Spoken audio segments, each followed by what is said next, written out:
Electron उनको donate करते हैं, तो उन पर चार्ज आ जाता है। अगर आप इलेक्ट्रॉन रिमूव कर लेंगे तो पॉजिटिव चार्ज आएगा, इलेक्ट्रॉन दे देंगे तो नेगेटिव चार्ज आएगा।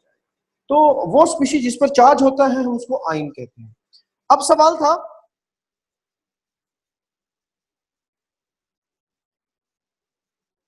सवाल था कि आप मॉलिक्यूलर आयन किसे कहते हैं। देखिए, मैंने ये बात कल भी बताई थी कि अगर आपके पास एक मॉलिक्यूल हो और उस मॉलिक्यूल में से आप इलेक्ट्रॉन निकाल लें, मॉलिक्यूल में से अगर आप इलेक्ट्रॉन निकाल लें या मॉलिक्यूल को इलेक्ट्रॉन दे दें, तो वो क्या हो जाएगा, मॉलिक्यूलर आयन हो जाएगा। मैंने समझाया ये था कि आपने मॉलिक्यूलर आयन को ग्रुप ऑफ एटम के साथ कंफ्यूज नहीं करना, ये बताई थी बात। मिसाल के तौर पे मैंने कहा था आप OH नेगेटिव को मॉलिक्यूलर आयन नहीं कह सकते, आप सल्फेट को SO4-2 को मॉलिक्यूलर आयन नहीं कह सकते। उसकी वजह क्या है? उसकी वजह है SO4-2 मॉलिक्यूल होता ही नहीं है, ठीक है ना। ये ग्रुप ऑफ एटम है, इन पर चार्ज आया है, ये इस फॉर्म में मॉलिक्यूल की फॉर्म में एग्जिस्ट नहीं करता है। तो जो चीज मॉलिक्यूल की फॉर्म में एग्जिस्ट ही नहीं करती वो मॉलिक्यूलर आयन कैसे हो सकता है? मॉलिक्यूलर आयन होने के लिए उसका मॉलिक्यूल होना शर्त है, यानी मॉलिक्यूल के ऊपर चार्ज आना शर्त है। अब मॉलिक्यूल के ऊपर चार्ज आने का क्या मतलब है? जैसे मैंने बताया मीथेन है, देखे ना, मीथेन एक मॉलिक्यूल है। क्या OH भी कोई मॉलिक्यूल है? नहीं, OH कोई मॉलिक्यूल नहीं होता। क्या सल्फेट SO4 कोई मॉलिक्यूल होता है? कोई मॉलिक्यूल SO4 नहीं होता। क्या CH4 कोई मॉलिक्यूल होता है? हाँ, CH4 मीथेन एक मॉलिक्यूल है। तो अगर आप मीथेन पर चार्ज आ जाएगा, कोई भी अगर मीथेन पर चार्ज आएगा तो इसको आप मॉलिक्यूलर आयन कहेंगे। मीथेन पर चार्ज आ गया है तो इसका नाम है मॉलिक्यूलर आयन, ठीक है। जैसे मिसाल के तौर पर अमोनियम है, अमोनियम कोई मॉलिक्यूल नहीं होता, अमोनियम कोई मॉलिक्यूल नहीं होता, मॉलिक्यूल अमोनिया होता है, NH3 होता है मॉलिक्यूल, NH4 कोई मॉलिक्यूल नहीं होता बेटा। तो ये मॉलिक्यूलर आयन नहीं है, ठीक है ना। इसको इसके साथ आपने कंफ्यूज नहीं करना है। हाँ, अगर आपको कोई बंदा कहे कि नाइट्रोजन N2 पे प्लस चार्ज आ गया है तो आप कहेंगे हाँ, N2 एक मॉलिक्यूल होता है, उस पर अगर चार्ज आ गया है तो ये क्या होगा, मॉलिक्यूलर आयन होगा, ठीक है। मैं उम्मीद करता हूं कि अब ये क्लियर हो चुका होगा। ग्रुप ऑफ एटम पे चार्ज आ जाए तो वो पॉलीएटॉमिक आयन हो सकते हैं, वो मॉलिक्यूलर आयन नहीं होंगे। मॉलिक्यूलर आयन तब ही होंगे जब वो मॉलिक्यूल होगा और उस पर किसी भी किस्म का चार्ज आ जाएगा, ठीक है जी। So that is called molecular ion.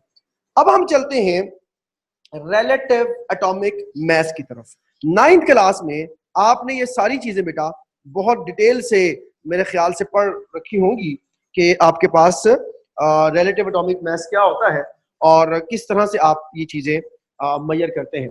लेकिन यहाँ पर थोड़ा सा मैं इसके कॉन्सेप्ट पर बात करना जरूरी समझता हूँ कि आपको पहले हकीकत में पता होना चाहिए कि रिलेटिव एटॉमिक मास होता क्या है।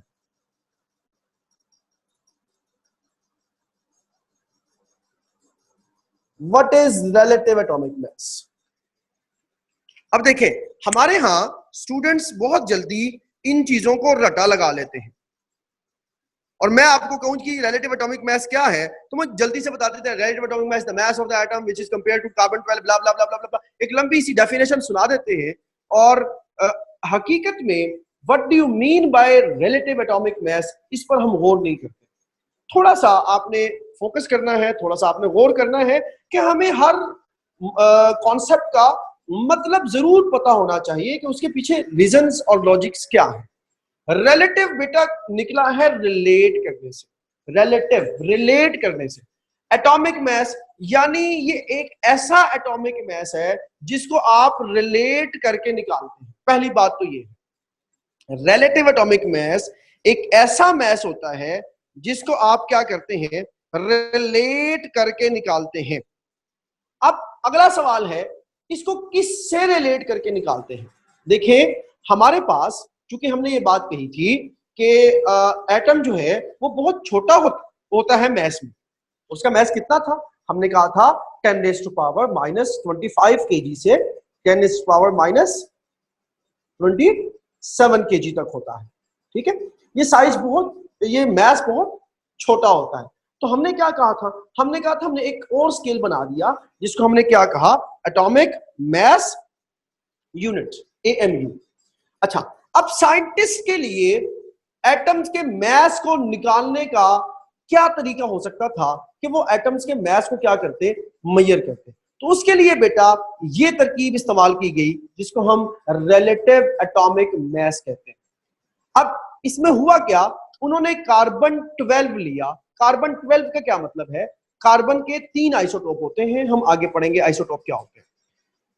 कार्बन के 3 आइसोटोप होते हैं जिनमें कार्बन 12, कार्बन 13 और कार्बन 14 होते हैं। तो इन्होंने क्या किया, इन्होंने कार्बन 12 लिया। अगर मैं बिल्कुल देसी जुबान में आपको समझाऊं कि रिलेटिव एटॉमिक मैस लिया कैसे गया, तो मिसाल के तौर पे ये कार्बन है, ये मेरा मार्कर, ये कार्बन 12 है, इसका मैस 12 है, इसका मैस 12 है। इस कार्बन 12 के 12 पीसीस कर लें, 12 इक्वल पीसीस कर लें। ठीक है, जब आप 12 इक्वल पीसीस कर लेंगे तो उसमें से अगर आप एक पीस उठाएंगे तो वो जो एक पीस होगा उसका मैस कितना होगा, 1, उसका मैस 1 होगा।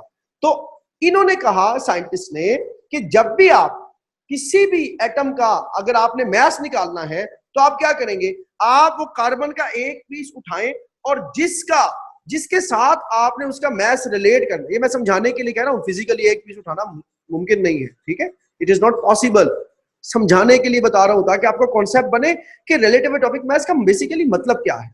ठीक है, कार्बन 12 लिया, उसके 12 टुकड़े कर दी, 12 पीसेस, और एक पीस को उठाया तो वो किसके इक्वल होगा, वो होगा 1 के, उसका मैस 1 होगा। तो इन्होंने कहा कि जिस चीज का आपने मैस फाइंड आउट करना है, एक तरफ आप वो रखें और एक तरफ ये कार्बन के पीसेस रखें, तो जितने पीसेस उस चीज के इक्वल आ जाएंगे उसका मैस उतना ही होगा। इसलिए जब आप किताब पढ़ते हैं तो वो आपको किताब में हमेशा ये कहता है कि AMU जो है वो डिफाइन किया जाता है 1/12 पार्ट ऑफ कार्बन 12। तो 1/12 का मतलब क्या होता है, किताबों में लिखा है ना ये 1/12, ठीक है, 1/12 the mass of an item of an atom of carbon 12। Carbon 12 के 1/12 के साथ आपने कंपेयर करना होता है। अब 1/12 का मतलब क्या है मैंने बता दिया है कि आप कार्बन 12 ले लें जिसका मैस, ऐसा कार्बन जिसका मैस 12, उसके 12 टुकड़े कर लें, 12 टुकड़ों में से जब आप एक टुकड़ा उठाएंगे तो वो 1/12 होगा, 1/12 होगा, और उसका मैस कितना होगा, 1। ठीक है, तो मिसाल के तौर पे मैंने इस मोबाइल का मैस निकालना है, मुझे नहीं पता मोबाइल का मैस क्या है, ठीक है, मैं क्या करूंगा, एक तरफ ये मोबाइल रख दूंगा और एक तरफ कार्बन जो 12 है उसके 1/12 जो हमने हिस्से किए हुए हैं उनमें से एक एक हिस्सा यहां रखता जाऊंगा और मैं देखता चला जाऊंगा कि कितने हिस्सों के ये इक्वल आ जाता है। लेट्स सपोज अगर इस मोबाइल का को मैंने एक तरफ रखा है और दूसरी तरफ उस कार्बन के 10 हिस्से आ जाते हैं तो इस मोबाइल का मैस कितना होगा, 12 होगा। अच्छा जी, मैं रिपीट कर देता हूं, रिलेटिव एटॉमिक मैस क्या होता है, मैं दोबारा बता देता हूं जी। रिलेटिव एटॉमिक मैस का मतलब होता है ये ऐसा मैस है जिसको आपने रिलेट करके निकाला। देखें एटम का मैस बहुत छोटा होता है, हम उसको दूसरों से रिलेट करके निकालते हैं, एग्जैक्टली हमें उसका मैस नहीं पता होता। ठीक है, मिसाल के तौर पे अब कार्बन जिसको आप 12 कहते हैं उसका मैस हमने रिलेट करके निकाला है। ऑक्सीजन जिसको आप कहते हैं कि जिसका मैस 16 है उसको हमने रिलेट करके निकाला है। क्यों, क्योंकि एटम का मैस बहुत छोटा। आप और आसान तरीके से आपको समझाता हूं, देखें आप मार्केट से जब कुछ चीज लेने जाते हैं, आप कहते हैं कि 1 किलो आलू दे दें, 1 किलो राइस दे दें, तो आप जो वो 1 किलो लेकर आते हैं वो किसी चीज से वो रिलेट करके देता है आपको, यस, उसके पास एक वेट होता है, वो एक तरफ वेट रखता है और एक तरफ आपको 1 किलो चावल या आलू डाल देता है और फिर वो कंपेयर करके आपको बताते हैं, जब वो इक्वल हो जाते हैं आपको कहता है ये ले जी 1 किलो आलू आ गए। सो ये इसको बोलते हैं रिलेट करना। लेकिन अब सवाल ये था कि एटम को किससे रिलेट करें, लेकिन एटम तो बहुत छोटा होता है, उसका मैस भी बहुत छोटा होता है, तो उसको किस चीज से हम रिलेट करेंगे, ये सवाल था। अब बात समझ आ रही है कि उसको रिलेट किस चीज से करेंगे, तो उसको जिस चीज से भी रिलेट करके मैस निकालेंगे ना तो वो उसका कौन सा मैस होगा, रिलेटिव एटॉमिक मैस। अब उन्होंने कहा आप किस चीज से रिलेट करें, कार्बन से रिलेट करें। और पहले दिन कार्बन से रिलेट नहीं किया था, पहले उन्होंने हाइड्रोजन से भी रिलेट किया था। क्यों? उन्होंने कहा था हाइड्रोजन सबसे छोटा, सबसे लाइटेस्ट एटम, सबसे हल्का तरीन एटम कौन है? हाइड्रोजन। इन्होंने कहा आप हाइड्रोजन को 1 कंसीडर कर लें, हाइड्रोजन को यूनिट कह दें, लेट्स, जैसे हम मैथ में कहते हैं let it is equal to 1। उन्होंने कहा जी आप हाइड्रोजन को क्या कहें? 1 कहें। हाइड्रोजन का मास क्या होगा? 1 होगा। तो जिस चीज का आपने मास फाइंड आउट करना होगा ना, आपने ये देखना होगा कि उसके मुकाबले में कितने हाइड्रोजन आ जाते हैं। आपने इस मार्कल का फाइंड आउट करना मास, आप देखें ये मार्कल कितने हाइड्रोजन के इक्वल आ जाता है। अगर ये मार्कल 5 हाइड्रोजन के इक्वल आ जाता है तो इसका मास क्या होगा? 5। लेकिन ये कौन सा वाला मास होगा? ये रिलेटिव एटॉमिक मास होगा इसका। ठीक है, पहले उन्होंने हाइड्रोजन किया था। अच्छा, उसके बाद उन्होंने फिर हाइड्रोजन, चूंकि गैस है, अवेलेबिलिटी का इशू था, मेजरमेंट में इशू होता है, तो सॉलिड कार्बन जो है वो सॉलिड फॉर्म में होती है और कार्बन की अवेलेबिलिटी बहुत ज्यादा थी, और भी बड़ी बहुत सारी बातें हैं। बहरहाल उन्होंने कार्बन को सिलेक्ट किया कि हम अब किसके साथ कंपेयर करेंगे? हम कार्बन के साथ कंपेयर करेंगे। जिस चीज का भी हमने मास निकालना होगा हम उसको कार्बन के साथ कंपेयर करेंगे। कौन सा कार्बन? बेटा कार्बन 3 तरह के होते हैं, कार्बन 12, कार्बन 13, कार्बन 14। कार्बन के 3 मैसेज होते हैं। ठीक है, उन्होंने कहा आप कार्बन 12 ले लो। अच्छा, कार्बन 12 ले लिया। अब कार्बन 12 के इक्वल 12 पीसेस कर लो। कार्बन 12 लेकर उसके इक्वल 12 पीसेस कर लें। जब आप कार्बन 12 के इक्वल 12 पीसेस कर लेंगे तो एक पीस का मास कितना होगा? 1 होगा। ठीक है, तो उसने कहा कि जिस भी आप एटम का मास निकालना चाहेंगे ना, आप उसको उन कार्बन के पीसेस के साथ कंपेयर कर लेंगे।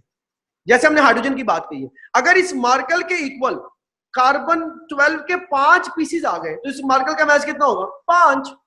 6 आ गए तो 6, 7 आ गए तो 7, इसलिए उसको कहते हैं 1/12। यानी कार्बन के 12 पीसेस करें, उनमें से एक निकालेंगे ना जब आप, एक पीस, उसका मास कितना होगा? 1 हो। उसका मास कितना होगा? 1 एटॉमिक मास यूनिट होगा। और जब उन्होंने ये किया ना तो उनको पता चला, अच्छा उन्होंने कहा हम देखते हैं क्या हमने हाइड्रोजन को सही लिया था। हाइड्रोजन को उन्होंने पहले क्या लिया था? हाइड्रोजन को भी उन्होंने 1 लिया था। हाइड्रोजन को पहले उन्होंने 1 लिया हुआ था और हाइड्रोजन के मुताबिक वो क्या करते थे? मेजरमेंट करते थे। तो जब उन्होंने कार्बन 12 लिया और फिर उनमें से 1/12 पार्ट लेके उसके साथ हाइड्रोजन को कंपेयर किया तो बेटा उनको पता चला कि हाइड्रोजन का मास 1.008 आता है, कंप्लीट 1 नहीं आता। इसका मतलब क्या हुआ? हाइड्रोजन का मास 1 से थोड़ा सा ज्यादा है। अब आप कहेंगे सर ये तो 0.008 है। बेटा ये कार्बन का एटम का मास होता ही बहुत छोटा है, तो बहुत छोटी वैल्यू के लिए ये वैल्यू मायने रखती है। अगर बहुत बड़ी वैल्यू होगी ना तो उसके लिए तो ये मायने नहीं रखती। मिसाल के तौर पे अगर आपकी मिसाल दे रहा हूं, फर्ज करें आजकल चीनी जो है वो बड़ा मसला है, चीनी का 85 रुपए किलो है, तो आप दुकानदार को कहें मुझे 5 रुपए छोड़ दे तो वो आपको 5 रुपए नहीं छोड़ेगा, वो कहेगा यार 85 रुपए पूरे दो। लेकिन अगर आपने कहीं हाइपर स्टार से 10,000 की शॉपिंग की है और 5 रुपए आपके पास नहीं है तो आप उसको कहें 5 रुपए छोड़ दो, तो वो क्या करेगा? 5 रुपए छोड़ देगा, क्योंकि 10,000 के मुकाबले में 5 की वैल्यू नहीं है। लेकिन अगर अमाउंट वैसे ही बहुत छोटी है तो उसमें वो थोड़े से पैसे भी छोड़े नहीं जा सकते हैं। इसलिए एटम का साइज वैसे ही बहुत छोटा होता है, तो इसलिए 0.008 मीन्स अ लॉट, इसका बहुत बड़ा मतलब है। इसको इग्नोर आप एटम के मास में इग्नोर नहीं कर सकते हैं। इसलिए जब आप H2 का मास निकालेंगे तो ये होगा 2.016। H2 यानी हाइड्रोजन के मॉलिक्यूल के जब आप मास निकालेंगे ना तो ये एग्जैक्टली 2 नहीं होगा, ये होगा ये 2 से ज्यादा हो जाएगा। तो यहां से भी एक एक्यूरेसी पता चल गई थी कि कार्बन 12 वाला स्केल बहुत अच्छा स्केल है। ठीक है, तो रिलेटिव एटॉमिक मास का मतलब होता है कि किसी भी एटम का आपने एटम का मास निकालना है और उसको रिलेट करके निकालना है। किससे रिलेट करके? कार्बन 12 के 1/12 पार्ट से। कार्बन 12 के 1/12 पार्ट का मतलब मैं बार बार बता रहा हूं कि कार्बन के 12 हिस्से करें, 12 वाले के 12 हिस्से करें तो उसमें से एक हिस्सा उठाएंगे तो उसका मास 1। ठीक है, तो वो जितने हिस्से किसी भी एटम के इक्वल आ जाएंगे उतना ही उस एटम का मास हो जाएगा। So this is relative atomic मास। उसके बाद फिर किताब ने ये लिखा है कि हमें इसकी जरूरत क्यों है, हमें इतने छोटे मैसेज की क्या जरूरत है।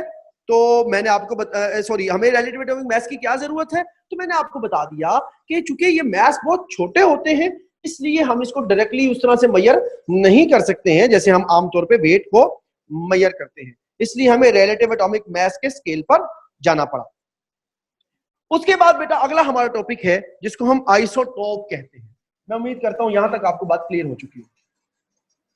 आइसोटॉप्स। अच्छा बेटा ये आइसोटोप का कॉन्सेप्ट पढ़ने से पहले थोड़ा सा आपने वर्ड्स पे गौर करना है।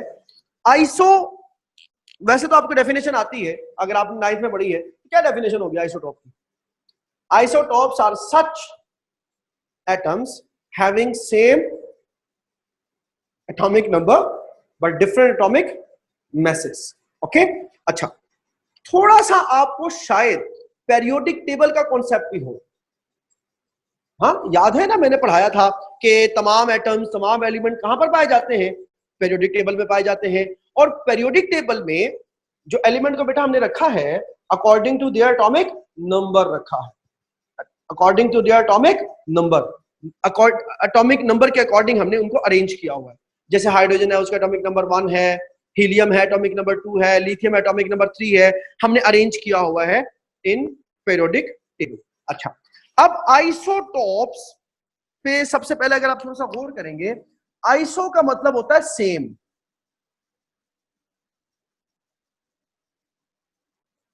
आइसो का मतलब होता है सेम। टॉप कहते हैं बेटा प्लेस को, प्लेस। आइसो का मतलब क्या होता है? सेम। टॉप किसे कहते हैं? प्लेस को। तो आइसोटोप का मतलब क्या हुआ? डेफिनेशन छोड़े, पहले समझे बात को कि इनको आइसोटोप कहते क्यों है। डेफिनेशन तो आप रटा लगा लेंगे, किताब में भी लिखा होगा, लेकिन पहले बात समझे तो सही कि हम इनको आइसोटोप कहते क्यों हैं, इनके पीछे वजह क्या है। आइसो का मतलब होता है सेम, टॉप कहते हैं प्लेस को। ठीक है, इसका मतलब ये हुआ ऐसे एलिमेंट जो कि सेम प्लेस पे होते हैं। क्या मतलब सेम प्लेस पे होते हैं?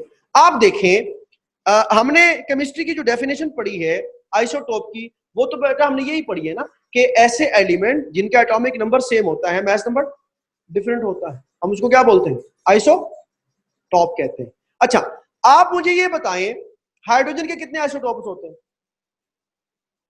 हाइड्रोजन के 3 आइसोटोप होते हैं। कौन कौन से? प्रोटियम, ड्यूट्रियम और tritium.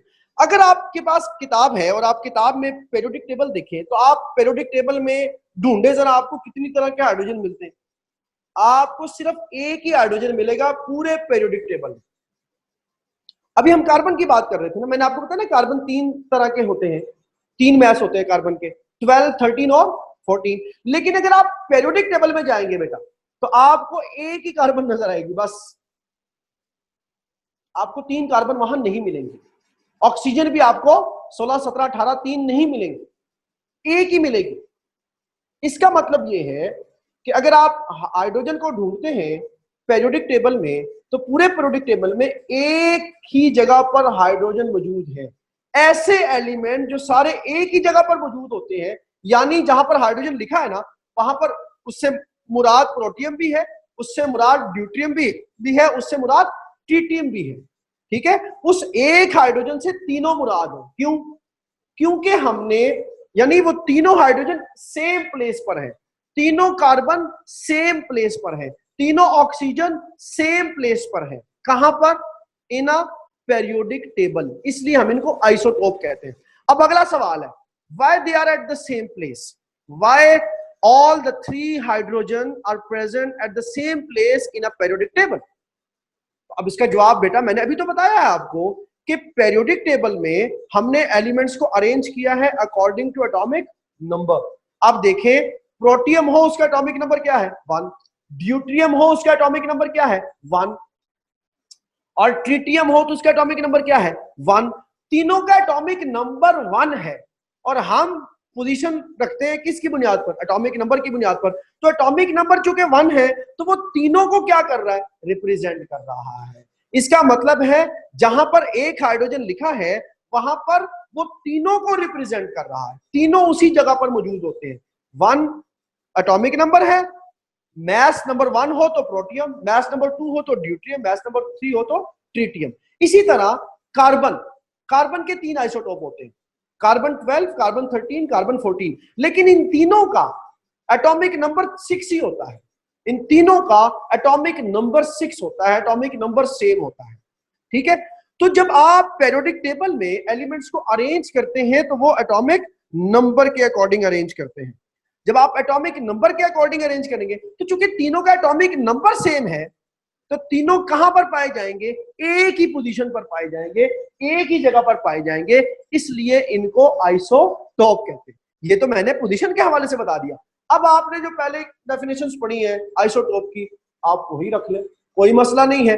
Isotopes are such atoms, such element which have same number of proton but different number of neutrons, या isotopes are such atoms which have same atomic number but different atomic masses। क्योंकि atomic number किस चीज पे depend करता है, अभी हमने atomic number पढ़ा नहीं है, हम एटॉमिक नंबर पे आगे बात करते हैं। अभी एटॉमिक नंबर किस चीज पे डिपेंड करता है बेटा? एटॉमिक नंबर, मैं आपसे पूछा एटॉमिक नंबर क्या होता है तो आप बताएंगे क्या? Atomic number is the number of proton. लेकिन आप अगर गौर करेंगे बेटा, किसी एटम के अंदर नंबर ऑफ प्रोटॉन और इलेक्ट्रॉन क्या होते हैं? बराबर होते हैं। नंबर ऑफ प्रोटॉन और इलेक्ट्रॉन क्या होते हैं? बराबर होते हैं। तो अगर नंबर ऑफ प्रोटॉन और इलेक्ट्रॉन दोनों बराबर हैं तो हम नंबर ऑफ इलेक्ट्रॉन का एटॉमिक नंबर क्यों नहीं कह सकते? मिसाल के तौर पे कार्बन है, उसमें 6 प्रोटॉन है, 6 इलेक्ट्रॉन है। हाइड्रोजन है, 1 प्रोटॉन है, 1 ही इलेक्ट्रॉन है। तो हम एटॉमिक नंबर इलेक्ट्रॉन के नंबर को क्यों नहीं कह सकते, हालांकि वो बराबर ही होते हैं? बेटा इसलिए नहीं कह सकते कि एटॉमिक नंबर किसी भी एटम की पहचान होता है, वो उसकी आइडेंटिटी होती है। जैसे आपका बे फॉर्म नंबर होता है, देखिए आपका बे फॉर्म नंबर कभी भी चेंज नहीं होगा थ्रू आउट द लाइफ। जैसे आपका आईडी कार्ड नंबर होता है, आपका आईडी कार्ड नंबर कभी भी चेंज नहीं हो सकता through out your life, it will never change. ठीक है, इसी तरह अगर आईडी कार्ड नंबर चेंज हो जाए तो बंदा ही चेंज हो जाता है। आईडी कार्ड नंबर अगर चेंज हो जाए ना तो बंदा चेंज हो जाता है। एक बंदे का आईडी कार्ड नंबर कभी भी चेंज नहीं हो सकता, आईडी कार्ड नंबर फिक्स होता है। इसी तरह एक एटम का एटॉमिक नंबर भी फिक्स होता है, वो कभी चेंज नहीं होता। अगर एटॉमिक नंबर चेंज हो जाए तो एटम भी चेंज हो जाए। ठीक है, अब हमने वैसे आयन पढ़े थे ना कल परसों, तो हमने सोडियम की मिसाल दी थी, अगर आपको याद हो तो आप यहां देखें, अगर ये मेरे पास सोडियम है, सोडियम के अंदर कितने इलेक्ट्रॉन होते हैं और प्रोटॉन कितने होते हैं? सोडियम के अंदर 10 इलेक्ट्रॉन होते हैं, 10 प्रोटॉन होते हैं। एटॉमिक सॉरी 11 इलेक्ट्रॉन होते हैं, 11 प्रोटॉन होते हैं। एटॉमिक नंबर इसका 11 है। अगर सोडियम अपना 1 इलेक्ट्रॉन छोड़ दे तो सोडियम आयन में कन्वर्ट हो जाए, तो अब सोडियम में इलेक्ट्रॉन कितने हो गए? अब सोडियम में इलेक्ट्रॉन हो गए 10, लेकिन प्रोटॉन कितने? प्रोटॉन अभी भी उसमें 11 है। बेटा अगर हम इलेक्ट्रॉन के नंबर को एटॉमिक नंबर कहते हैं ना, तो अब जब सोडियम अपना इलेक्ट्रॉन रिलीज कर देगा तो उसका एटॉमिक नंबर चेंज होना जाना चाहिए था ना। फिर एटॉमिक, अगर वो अपना इलेक्ट्रॉन रिलीज कर देगा तो उसमें कितने इलेक्ट्रॉन आ जाएंगे? 10। और जिसका एटॉमिक नंबर 10 होता है वो पता है कौन है? वो नियोन है। तो क्या सोडियम जब अपना इलेक्ट्रॉन रिलीज करती है तो वो नियोन में कन्वर्ट हो जाती है? बिल्कुल भी कन्वर्ट नहीं होती नियोन। ठीक है, इसलिए कि एटॉमिक नंबर चेंज होने का मतलब है शख्सियत ही चेंज हो गई है, केमिस्ट्री ही चेंज हो गई है। तो चूंकि इलेक्ट्रॉन लिए दिए जा सकते हैं, इलेक्ट्रॉन को चेंज किया जा सकता है, इसलिए हम इलेक्ट्रॉन का एटॉमिक नंबर नहीं कहते, हालांकि नंबर ऑफ इलेक्ट्रॉन प्रोटॉन बराबर ही होते हैं। हमारा ये मानना है कि एटॉमिक नंबर कभी भी चेंज, किसी एक एटम का एटॉमिक नंबर कभी भी चेंज नहीं होगा। ठीक है, इसलिए हम एटॉमिक नंबर को इलेक्ट्रॉन नहीं कहते, क्योंकि इलेक्ट्रॉन चेंज हो सकता है। हम एटॉमिक नंबर किसको कहते हैं? प्रोटॉन को कहते हैं, क्योंकि प्रोटॉन कभी भी चेंज नहीं होते। एक बात तो ये थी। आइसोटॉप्स आर सच एलिमेंट्स और atoms having same atomic number. इसका मतलब है नंबर ऑफ प्रोटॉन उनके क्या होते हैं? सेम होते हैं। अच्छा, एटॉमिक मास किस चीज पे डिपेंड करता है? Atomic mass is the summation of number of proton plus neutron. अब अगर मिसाल दे रहा हूं, अगर आप कार्बन की ही बात कर लें, कार्बन, मैं कह रहा हूं जी कार्बन के 3 आइसोटोप होते हैं, कार्बन 12, कार्बन 13, कार्बन 14। इन तीनों के अंदर बेटा इनके प्रोटॉन 6 हैं, 6 प्रोटॉन, 6 प्रोटॉन एंड 6 प्रोटॉन। ठीक है, तो मैस नंबर होता है proton plus neutron, proton plus neutron, proton plus neutron. अब देखें इसका मैस 12 है, इसमें 6 प्रोटॉन है तो 6 ही न्यूट्रॉन होंगे तो 12 आ जाएगा। इसका मैस 13 है, 6 प्रोटॉन है तो इसमें 7 न्यूट्रॉन होंगे तो मैस 13 आ जाएगा। इसका मैस 14 है, 14 है, 6 प्रोटॉन होंगे और 8 न्यूट्रॉन होंगे तो मैस 14 हो जाएगा। ठीक है, यानी आइसोटोप्स में प्रोटॉन का नंबर सेम होता है, यानी एटॉमिक नंबर सेम होता है, लेकिन एटॉमिक मैस क्या होता है, डिफरेंट होता है। ऐसे एलिमेंट्स जिनका एटॉमिक नंबर सेम हो और एटॉमिक मैस डिफरेंट हो, हम उनको आइसोटोप्स कहते हैं। कल इससे आगे बात करेंगे इंशाल्लाह। अस्सलाम वालेकुम व रहमतुल्लाहि व बरकातहू।